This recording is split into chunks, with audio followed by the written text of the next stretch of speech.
सौ सीमाताई उराडे नागपूर आपल्याला मार्गदर्शन करतील अशी मी त्यांना विनंती करतो। आदरणीय मंच आणि उपस्थित सर्व सेवक सेविका बाळ गोपाळ सर्वांना माझा आदरपूर्वक नमस्कार। आजची चर्चा बैठक तत्वशब्द नियम आणि सेवकांवर घडून आलेले अनुभव या विषयावर ही चर्चा बैठक सुरू आहे। मंडळामार्फत जे कार्यक्रम आयोजित केले जातात त्याचा उद्देश काय आहे? त्याचा उद्देश बाबांनी मानव धर्माच्या प्रचार आणि प्रसाराकरिता या मार्गाच्या प्रसाराकरिता हा कार्यक्रम देण्यात आलेला आहे। त्याचप्रमाणे हिंगणघाट परिसरामध्ये सुद्धा हा कार्यक्रम देण्यात आलेला आहे, कारण मानव धर्माचा प्रचार आणि या परमेश्वरीचे कार्य याकरिता प्रचाराकरिता हा कार्यक्रम या ठिकाणी दिलेला आहे। त्याचप्रमाणे आज सगळे सेवक लांबून इथे या कार्यक्रमात उपस्थित झाले, कारण आपण जेव्हा अणिकात होतो आणि आपल्यावर फार दुःख होते, आपण दुःखाने वैतागलेलो होतो आणि या मार्गात येऊन भगवंताला वचन देऊन आपण आपले दुःख दूर झाले आणि आपले दुःख दूर झाले म्हणून हा विश्वास आपल्या या मार्गावर बसला, आपले आत्मबल मजबूत झाले म्हणून आज आपण या ठिकाणी एवढे भव्य सेवक उपस्थित झालेलो आहे। ही सर्व भगवंताची कृपा आहे, हा सत्य अनुभव आहे, कारण हा मार्ग सत्याचा आहे आणि प्रत्येक सेवकाकडे सत्य अनुभव आहे। आपल्या परमात्मा मार्गाला सत्याचा मार्ग म्हणतात। का म्हणतात सत्याचा मार्ग? सत्य काय आहे? सत्य कोणाला म्हणतात? सत्याचा साथ देणं एवढं सोपी नसतं। व्यक्ती बंधनात बांधला जातो, थोर पुरुष किंवा महापुरुषच पूर्णपणे सत्यावर चालू शकतो। ज्याप्रमाणे आपले बाबा जुमदेवजी यांच्या परिवारामध्ये फार दुःख होते, त्याकरता बाबांना किती कष्ट करावं लागले, त्याग करावं लागले, शेवटी ते सत्यावर चालले, तेव्हाच त्यांना एका भगवंताची प्राप्ती झाली। जेव्हा बाबा निराकार अवस्थेमध्ये होते तेव्हा भगवंतांनी बाबाला म्हटलं की मानव भले ही तूने मुझे प्राप्त किया है लेकिन मैं मानव पे कदापि विश्वास नहीं करता। तेव्हा बाबाला असं वाटलं की ज्या भगवंताची मी प्राप्ती केली त्या भगवंतांनी मला बैमान म्हटलं। तेव्हा बाबाला विद्येचं उत्तर शोधलं इमान, आणि बाबांनी भगवंताला उत्तर दिलं की बाबा भगवंता मी या धर्तीवर एका भगवंताचा प्रचार आणि प्रसार इमानाने करीन। आणि बाबांनी आपल्या जीवनामध्ये तय केलं की इमानच भगवान आहे, म्हणजे सत्यच भगवान आहे आणि आपल्या मार्गात जी दैविक शक्ती उभी आहे ती फक्त सत्यावर उभी आहे, सत्यावर उभी आहे। म्हणून बाबांनी म्हटलं या मार्गातील प्रत्येक सेवकाने तत्वशब्द नियमाने चाललं तर त्याच्या पायाला काटा सुद्धा रुतणार नाही, आणि जो सेवक खोटे बोले त्याच्यावर परिवारावर दुःख आल्याशिवाय राहणार नाही। म्हणून आपल्याला प्रत्येक सेवकाला तत्वशब्द नियमाने चालायचं आहे। आणि मी एक छोटासा अनुभव सांगते, वेळ बराच झालेला आहे तरी मी एक अनुभव सांगते, कारण माझ्या जेव्हा 15-20 वर्षाच्या आधीचा हा अनुभव आहे। माझा मुलगा छोटा होता, माझे पतिदेव असे टी व्ही पाहत होते, ते बसलेले होते, आपलं ऑफिसचं पण काम करत होते आणि ते टी व्हीच्या समोर असे बसलेले होते। तेव्हा माझा मुलगा मधात खेळत होता, तेव्हा माझे पती परमेश्वर म्हणे त्याला की तू मधात खेळू नको, बाजूला हो। तरी तो ऐकत नव्हता, पुन्हा मधातच येत होता। मग त्याला रागवले, तू मधात येऊ नको, काय तुझे पाय तोडील म्हणे। पहा भगवंताचे शब्द ते बोलून विसरून गेले, पण काही काळानंतर माझा मुलगा खेळता खेळता तो एकदम थांबून गेला आणि सोफ्यावर बसून गेला। तर मी किचनमध्ये काम करत होती, मला काही माहिती नव्हतं की यांचं काय झालं। तर त्याला उठता पण नव्हता येत आणि खाली उतरता पण नव्हता येत, चालता पण येत नव्हतं। एकदम त्याची कंडिशन अशी झाली का तो एकदम बसूनच गेला, त्याच्या पायाला उभंच होता येत नव्हता। मग हे दवाखान्यात घेऊन गेले त्याला, डॉक्टरांनी सांगितलं की याला ॲडमिट करावं लागते म्हणून। मग ॲडमिट करण्याची वेळ आली होती, पण मग यांनी मोठ्या भावाला फोन केलं की म्हणे याला असं झालं आहे म्हणे, याला पायाला खूप त्रास आहे म्हणे, खाली उभं सुद्धा राहता येत नाही म्हणे, चालता येत नाही म्हणे याला, मग ॲडमिट करा। मग ते म्हणे मोठे भाऊ की ॲडमिट करू नको, घरी घेऊन ये। मग त्यांच्याकडे गेलो, मग त्यांनी विचारलं की काय झालं म्हणे असं, की एकदम अचानक मुलाला असं काय झालं म्हणे। तर हे म्हणे माहिती नाही म्हणे, काही नाही खेळत होता म्हणे आणि एकदम अचानक याचं चालणंच बंद झालं म्हणे, हा एकदम बसूनच गेला म्हणे। मग त्यांना एकदम नाही म्हणे तुम्ही काहीतरी केलं म्हणजे काहीतरी बोलण्या चालण्यात चुका झाल्या का म्हणे। मग यांना आठवलं की नाही म्हणे खेळता खेळता मी याला म्हटलं होतं म्हणे की तू जास्त खेळू नको ना, तुझे पाय तोडील। तेव्हा यांचा शब्द आठवला आणि तेव्हा तिथेच त्यांनी भगवंताला माफी मागितली। आणि पण सकाळी उठल्याबरोबर तो मुलगा खेळायला लागला, म्हणजे त्याला काय झालं काय नाही हे काहीच कळलं नाही, आणि परमेश्वराच्या कृपेने त्याचे पाय चांगले झाले आणि तो लहान मुलगा असा अंगणात खेळताना दिसला सगळ्यांना। पण अशी आपली भगवंताची महान कृपा आहे। खरंच आपण तत्वशब्द नियमाने वागलो आणि तत्वशब्दांनी नियमाने चाललो ना तर आपल्याला पायाला काटा सुद्धा रुतणार नाही आणि परमेश्वर आपली प्रत्येक इच्छा पूर्ण करतो। काही वेळ लागेल पण आपली इच्छा नक्कीच पूर्ण होईल, फक्त आपल्याला भगवंतावर विश्वास ठेवायचा आहे आणि तत्वशब्द नियमाने चालायचं आहे। आपल्याला चांगले कर्म करू तर चांगले नक्कीच फळ आपल्याला मिळणारच आहे, कारण आपण या भागात कर्मभोग घेऊन येतो आणि भगवंताला वचन देऊन आपले कर्मभोग दूर होते। प्रत्येकाने हेच करायचे, तत्वशब्द नियमाची वागण्याचा पूर्ण प्रयत्न करायचा आहे। मी पूर्णपणे प्रयत्न करीन, एवढेच बोलते आणि माझे 2 शब्द पूर्ण करते। सर्वांना माझा नमस्कार आणि नवीन वर्षाच्या सर्वांना हार्दिक शुभेच्छा। युवराजजी मल्लेवार यांनी या ठिकाणी मार्गदर्शन करावं। भगवत हृदय गाजवत आहे, आपण सर्व बाबाला एकतेने प्रणाम करू. भगवान बाबा हनुमान जी को, महान त्यागी बाबा जुम्मेर जी को प्रणाम. परमात्मा नमस्कार नमस्कार नमस्कार. भगवत प्राप्ती करता निष्काम कर्मयोग साधण्याकरिता परमपूज्य परमात्मा एक सेवक मंडळ वर्धमान नगर नागपूरच्या वतीने आणि मानव धर्माचे संस्थापक महान त्यागी बाबा जुमदेवजी यांच्या आदेशाप्रमाणे मौदा हिंगणघाट येथे नववर्षाच्या शुभपर्वावर आयोजित करण्यात आलेला आहे. आणि या कार्यामध्ये जगाचे विधाता, सृष्टीचे निर्माता आणि सर्व सेवकांचे पाठीराखा असे भगवान बाबा हनुमानजी उपस्थित आहे. भगवंताला माझा प्रणाम.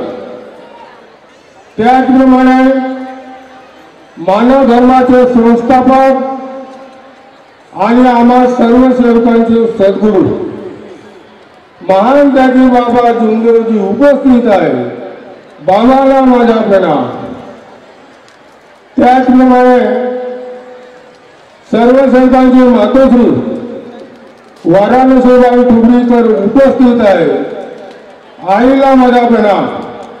उपस्थित सेवक सेविका बालगोपाल उपस्थित आहे. या सर्वांना माझा नमस्कार नमस्कार नमस्कार. बंधूंनो, आजचा हा कार्यक्रम म्हणजे असं वाटते त्याला काय एका शब्दात म्हणतात, शेतन मौदा. मौद्याला अतिभव्य आणि हिंगणघाटला भव्य. मला असं माहीत वाटतं की बरेच लोक म्हणायचे की हिंगणघाटला कार्यक्रम जोरदार होत असते, जोरदार होत असते, जोरदार होते. ठीक आहे, तुम्हाला पाहून तर पाहू कसा काय कार्यक्रम आहे. तर खरंच उत्तम, अगदी उत्तम. बंधूंनो, आपल्याला महान त्यागी बाबा जुमदे, आपण सर्व सेवक आहोत. आपल्याला महान त्यागी बाबा जुमदे म्हणून 4 तत्व 3 शब्द 5 नियम. एका शब्दात सांगायचं आपल्याला ते 4 तत्व शब्द नियमाचा एक गाठोडा आपल्याला दिला आहे. गाठोड्यामध्ये काहीतरी वस्तू आहे, प्रसाद, समजा प्रसाद दिलेली आहे आणि ती प्रसाद आपल्याला सेवन करायची असेल तर काय करू आपण ती प्रसाद सेवन करू. परंतु काय होते, काय प्रसाद सेवन केल्याने आपल्याला परिपूर्ण सुख समाधान मिळते. परंतु होते काय, जी प्रसाद दिलेली आहे बाबांनी तत्व शब्द नियमाची, ती प्रसाद एक तर कोणी कमी खातात, नाही तर कोणी जास्त खातात आणि कोणी लिमिट मध्ये खातात. जो कमी खाईल त्याला भगवत कृपा संपादन होणार नाही. जो बरोबर घेईल त्याला बरोबर प्रसाद मिळेल, म्हणजे सुख समाधान. आणि ज्याने अति खाल्लं मग अति तिथं माती.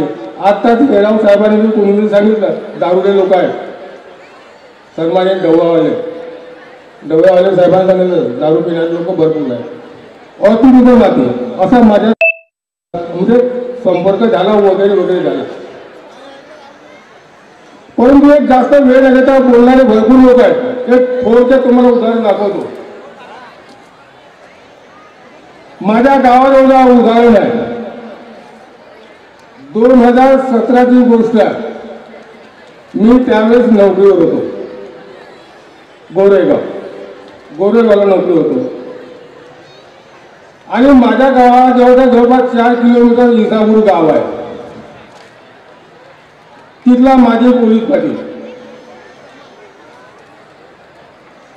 तिथला माझी पोलीस पाटील माझ्यासोबत संबंध चांगले होते. म्हणजे गावचाच असल्यामुळे वगैरे माझी सुरुवातीला गावी ड्युटी असल्यामुळे वगैरे संपर्क आला त्यावेळी संबंध बहुत चांगले होते. परंतु काय झालं, माझी बदली झाली. मी गेलो गोरेगावला आणि गोरेगावला गेल्यानंतर बरोबर 11 वाजता मी पोहोचलो आणि यांच्या घरून फोन आला, बाबू साहेब तुम्ही सुद्धा. त्याच्या अगोदर त्या गावामध्ये जवळपास 10 ते 12 लोक झालेले होते आपले पक्के सोबत. त्याचा मुलाचा फोन आला, बाबू साहेब तुम्ही कुठे आहात. मी म्हणला मी गोरेगावच्या आपल्या ऑफिसला पोहोचलो. म्हणजे कारण मी गोरेगावला मी दररोज अपडाऊन करायचा, सकाळी जायचा आणि सायंकाळपर्यंत यायचा. बाबू साहेब तुम्ही कुठे आहात. मी म्हटलं आपल्या गोरेगावला आपल्या कार्यालयात आहोत. अजी म्हणते माझ्या वडिलांची तब्येत एकदम सिरियस आहे. माझ्या वडिलांची तब्येत एकदम सिरियस आहे, तुम्ही लवकर आल्या तर बरं होईल म्हणते. कारण की आता आमची सर्वांची इच्छा आहे की मार्गात यायचं. तर बापू मला मी आता 11 वाजता पोहोचलो. मला मी जवळपास तुझ्याकडे 5:30 पर्यंत येईल. अजी लडका मोजून राहिला की म्हणते जेवण खावण बंद आहे. बरं ठीक आहे म्हणला, मी आल्यानंतर तू सविस्तर वर्णन कर मला. परंतु मला मी ते ऑफिसमध्ये बरोबर तुझ्याकडे मी 5-5:30च्या दरम्यान आलो समज. त्याला सांगितल्याप्रमाणे मी तिथून 3:30 वाजता निघालो गोरेगाववरून आणि 5 वाजता त्याच्या गावामध्ये पोहोचलो. गावामध्ये त्याच गावामध्ये माझी बहीण राहते आणि त्यावेळेस उन्हाळ्याचे दिवस होते, रोजगार हमीचं काम चालू होतं आणि जेमतेम रोजगार हमीच्या कामाला सुट्टी झाली होती. म्हणजे 5-5:15 वाजले होते.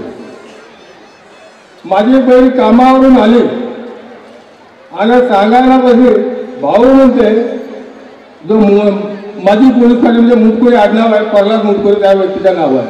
म्हणते मुटकुरे हा गेला म्हणते. म्हणलं कुठं गेला. नाही म्हणतो वर गेला. तर म्हणते कोण म्हणे. तर म्हणते आता काय आमच्याकडे काय राहते, रोजगारीमुळे गेल्यानंतर वेगवेगळे ग्रुप तयार राहतात आणि ते माती खोदून ते करतात, त्याला खंती म्हणतात. खंतीवर गोष्टी सुरू होत्या म्हणे की मुटकुरे हा वर गेला. मला कसं काय मळी तर त्याला सांगितलं 5-5:30च्या दरम्यान व्हावी. तर म्हटलं असं कसं काय झालं. तर मी माझा भाषा होता भाषा म्हणलं तू जाऊन दो बाय काय आहे प्रकरण. भाषा गेला, भाषा त्या गावी गेला, त्या घरी गेला आणि पाहिला आणि आला तो सांगा. मामाजी म्हणते त्याच्या खाटावर झोपलाय आणि खाटाच्या भोवतात एवढी पब्लिक आहे म्हणते. त्याच्या दोन्ही मुलं आहेत, दोन्ही जावई आहेत, गणगोत आहे, रिश्तेदार आहेत आणि त्याच्या परिवारातले लोक बसलेले आहेत. आणि मला तो गेला काय ते नाही सांगू शकत की म्हणते पण लोक बसले आहेत. तर मला त्याला ठीक आहे. मग गेलो मी त्या घरी. सर्व लोक ज्याप्रमाणे आपण एखादी वगैरे वगैरे होते ना, चारही बाजूला आपण बसले राहतो त्याप्रमाणे ते लोक बसले होते. बरं एक गोष्ट, त्यांच्या दोन्ही मुली होत्या, दोन्ही मुली मार्गातल्या होत्या तिथंच होती.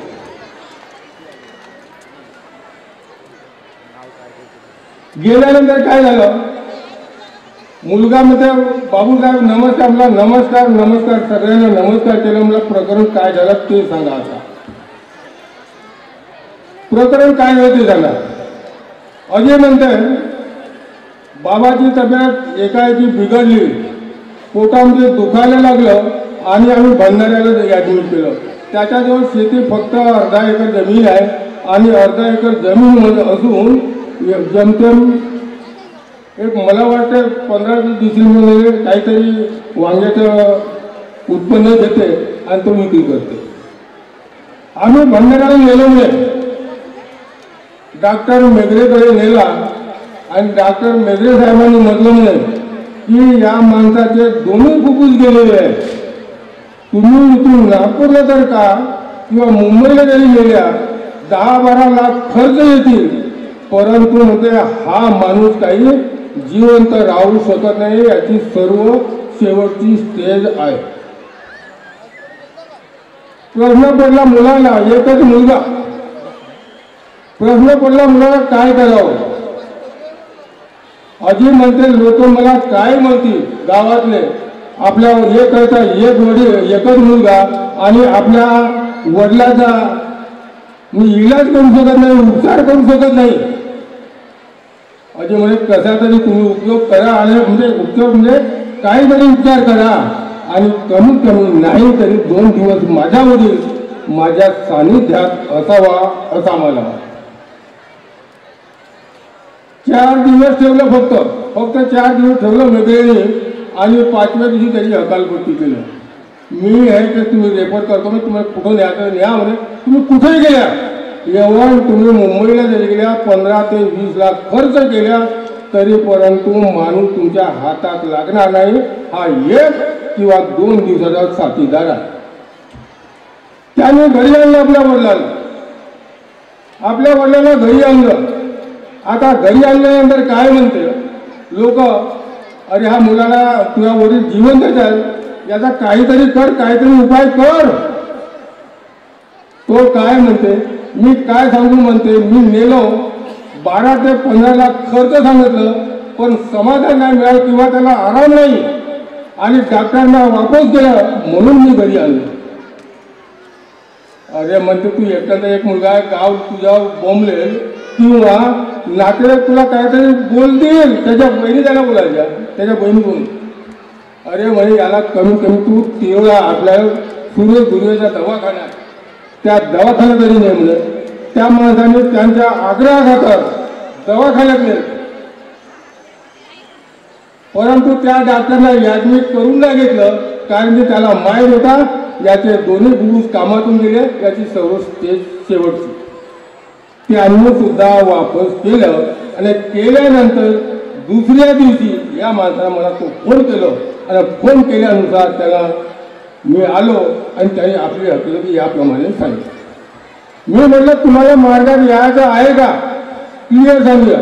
अजय म्हणते हो तर म्हणलं तू म्हणते, मुलगा म्हणे हो.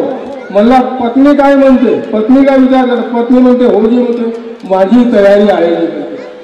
आता सून झाली, सून का मला सूनबाई म्हणलं तुझा कसा काय विचार आहे.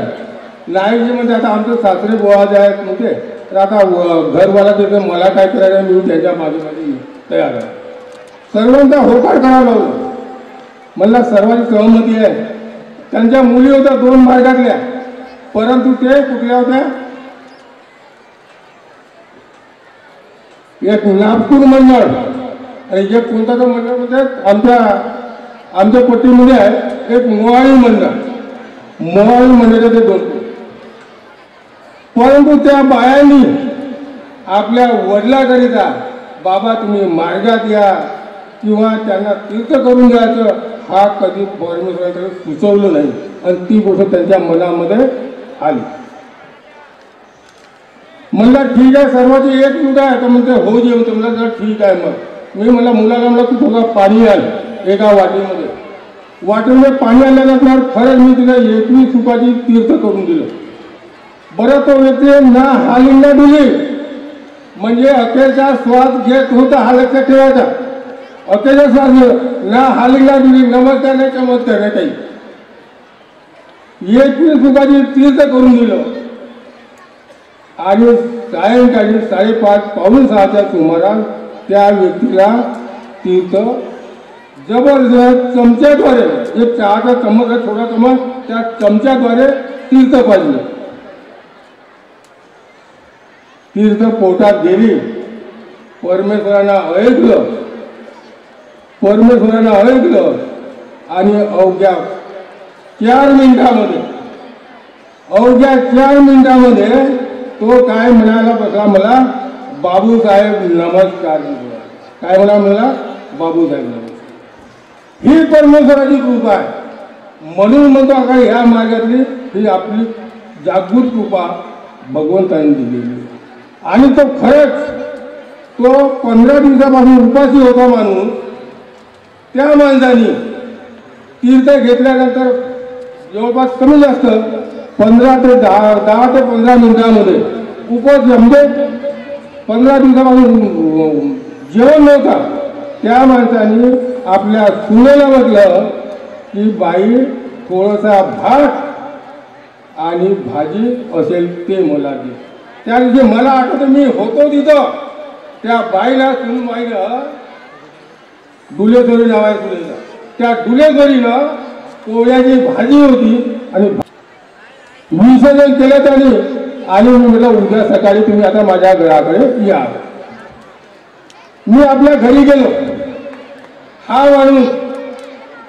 माणूस सर्वांनी तो विसर्जन केलं. जेवण खाऊन केलं. 2 पोरी जवाई नातू वगैरे वगैरे अक्रम करतो. आणि हा माणूस सकाळी 4 वाजता उठला. हा माणूस सकाळी 4 वाजता उठला आणि जवळ वाडी लागून राहिलेला. आपण परसबाग वगैरे वगैरे जो म्हणतो तो जवळ वाडी लागून त्या वाडीमध्ये वांग्याचे झाडा होते. वांग्याचे झाडा पाहून आला आणि घरच्या मुलाला म्हणते, मुलाचं नाव मिस्टर आहे. मिस्टर म्हणते उठा लवकर, आपल्याला आंघोळ करायची आहे आणि लवकरात लवकर बाबूच्या घरी जाय. कशा झाली मार्ग. म्हणून हे महान ताई बाबा जोंधेजीने कृपा दिले, प्रसाद दिले. हे प्रसाद बरोबर घ्यावं. आणि मंडळाच्या आपण एक शब्दात बोलतो बरं, काय बोलतो, याशिवाय बाबाच्या आदेशांचे वेळोवेळी पालन करणे. मंडळाची आपली पुस्तक दिलेली आहे. पुस्तकाच्या आधारे राहा, जिवंत जगा आणि सुखमय. आपला हा आलेला 9 वर्ष सुखाच्या, समृद्धीच्या, उन्नतीच्या, भरभराटीच्या सर्वांना जावं. आणि बोलणारे भरपूर असते, सांगायला तर भरपूर असते, पण बोलणारे भरपूर असल्यानंतर थोडा लिमिट असते. आणि इथेच मी आपले 2 शब्द पूर्ण करतो. सर्वमणीला नमस्कार. उपस्थित झालेले ॲडव्होकेट सुधीर बाबूजी कोठारी, कृषी उत्पन्न बाजार समिती सभापती, आज या ठिकाणी वेळ काढून उपस्थित झालेले आहे. आणि ते आम्हा सर्व शौकांना आपले विचार मांडतील अशी मी त्यांना विनंती करतो. परमपूज्य परमात्मा एक सेवक मंडळ वर्धमान नगर नागपूर द्वारा व शाखा हिंगणघाटच्या सौजन्याने मानव धर्माचे भव्य सेवक संमेलन, मानव धर्माचे संस्थापक महान त्यागी बाबा जुमदेवजी यांनी जे विचार मांडले, त्यांनी जी शिकवण समाजाला दिली, त्या अनुषंगाने मला असं वाटतं महाराष्ट्रामध्ये किंवा भारतामध्ये सुद्धा आपण असे संमेलन मोठ्या प्रमाणात घेत राहतो. हिंगणघाटमध्ये माझ्या माहितीनुसार हा संमेलन 1987 पासून सुरू आहे. आणि आजचा संमेलन मानव धर्माचं संमेलन, भव्य सभेक सेवक संमेलन, मला असं वाटतं आज आगळा वेगळा आहे. मी जेव्हा घरून निघालो इथे येण्यासाठी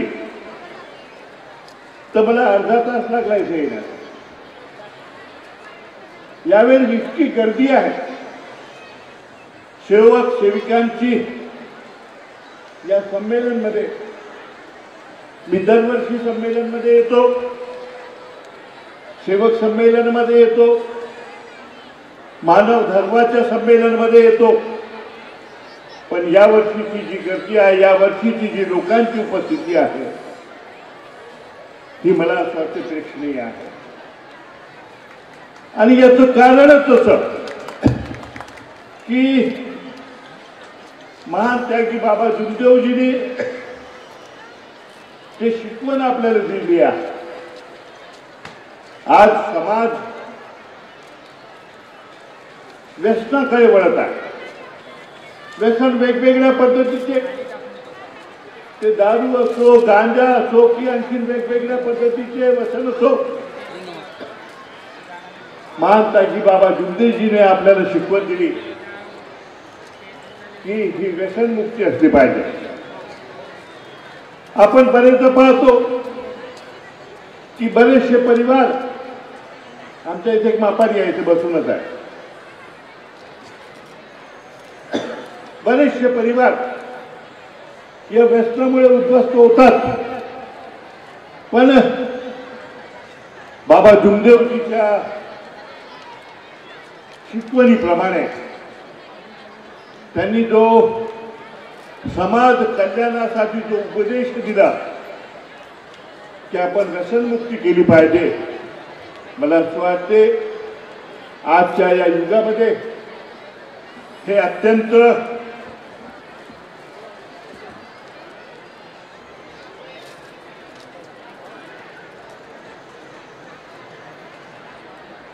आवश्यक अशी गोष्ट आहे. पण मित्र, एक गोष्ट आणखीन आहे की बाबांनी एक शिकवण आपल्याला आणखीन दिलेली आहे की कर्माशिवाय काही होणार नाही. कर्म आपल्याला करावाच लागणार आहे. आपण जर म्हटलं की कर्म न करता या सगळ्या गोष्टी जे आपण आपल्या मनात आहेत ते आपल्याला मिळेल हे शक्य नाही. म्हणून कर्म करणे अत्यंत आवश्यक आहे. ही शिकवण सुद्धा परमपूज्य बाबा जुमदेवजींनी आपल्याला इथे दिलेली आहे. आणि मला असं वाटतं इतकं मोठं संमेलन दरवर्षी 5-7 हजार लोक वाढते की काय, दरवर्षी. म्हणजे हे बघून राहिलो, म्हणजे बाहेर तर इतकी गर्दी आहे की गाडी चालवता येत नाही, पायी सुद्धा येता येत नाही अशी स्थिती आहे. आजचं हा अभूतपूर्व असं संमेलन मानव धर्माचा भव्य सेवक संमेलन. मला असं वाटतं हा मानव धर्म सर्व धर्मापेक्षा एक वेगळं आगळं वेगळं धर्म आहे. सर्व जाती धर्माचे लोक, सर्व वेगवेगळ्या विचाराचे लोक, सर्व वेगवेगळ्या पंथाचे लोक हे सगळे एकत्र आले आणि बाबा जुमदेवजींनी जे समाज कल्याणासाठी जी शिकवण आपल्याला दिलेली आहे त्या शिकवणीच्या मार्गावर चालण्याचा हा एक प्रयत्न आहे. म्हणून हा धर्म सगळ्यांचा धर्म आहे. फक्त एका विशिष्ट जातीचं, विशिष्ट समाजाचं, विशिष्ट लोकांचा असा धर्म नाही. हा सगळ्यांचा धर्म आहे. सगळ्या जाती धर्माचे लोक आहेत, सगळ्या पंथाचे लोक आहेत आणि सगळे लोक मिळून एक समाज कल्याणासाठी जो शिकवण परमपूज्य बाबा जुमदेवजींनी आपल्याला दिलेली आहे ते आपण सगळे लोक इथे या संमेलनाच्या माध्यमातून आणि आपल्या दैनिक आचरणाच्या माध्यमातून पूर्ण करतो. मी बऱ्याचशा घरी गेलो, आता दारूशिवाय काही होतच नाही, पण बऱ्याचशा घरी गेलो तर पाहिलं की समोर पट्टी लिहून आहे की दारू पिणाऱ्याने आमच्या घरात येऊ नये. दारू पिणाऱ्याने आमच्या घरात येऊ नये. आणि या पॉम्पलेटवर सुद्धा असं लिहिलेलं आहे, या पॉम्पलेटवर सुद्धा असं लिहिलेलं आहे, दारू पिऊन कोणीही कार्यक्रमात येऊ नये. दारू हा एक मोठा खराब व्यसन आहे. आणि सर्व जाती धर्माच्या लोकांनी एकत्र येऊन हा व्यसनमुक्तीचा कार्यक्रम बाबा जुमदेवजींनी ही शिकवण आपल्याला दिलेली आहे. जे मानव धर्म या समाजाला स्वच्छ करण्याचा एक चांगला आदर्श असा विचार जो दिलेला आहे, आपण सगळे सेवक आणि सेविका त्या सगळ्या गोष्टीला आपण विचार करून त्यांच्या शिकवणीप्रमाणे आपण चालत आहोत. मला असं वाटते हे एक आनंदाची आणि गौरवाची गोष्ट आहे. साधारणतः वर्षातून 70 ते 100 संमेलन होत होते. वर्षातून 70 ते 100 संमेलन होते. हिंगणघाटमध्ये खूप मोठ्या प्रमाणात संमेलन होते. हिंगणघाटची जी शाखा आहे त्या शाखेची सवलतीत आणखी 15-20 शाखा लहान लहान ग्रामीण भागामध्येही मी आता पाहतो. आम्ही ग्रामीण भागामध्येही आमचं रोज फिरणं राहते की या पंथाला मांडणारा परमपूज्य महान त्यागी बाबा जुमदेव जे वक्ते आहे, मी नाव कोणाचे घेतले नाही, त्यांनी सुद्धा आपलं मत इथे चांगल्या पद्धतीने प्रदर्शित केलं, चांगल्या पद्धतीने मांडलं. आणि असे कित्येक उदाहरण आहे. त्या उदाहरणाच्या माध्यमातून आपल्याला त्यांच्या शक्तीचं परिचय होते. आपण सर्व लोक या माध्यमातून बाहेरची बरीचशी मंडळी आहे, म्हणजे पूर्ण महाराष्ट्रामध्ये प्रामुख्याने विदर्भामधून लोक येतात, महाराष्ट्रामधून सुद्धा आलेली मंडळी आहे.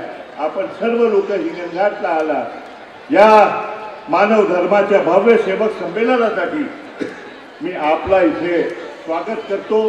परत आपल्या सगळ्यांचं अभिवादन करतो आणि मी इथेच थांबतो. धन्यवाद.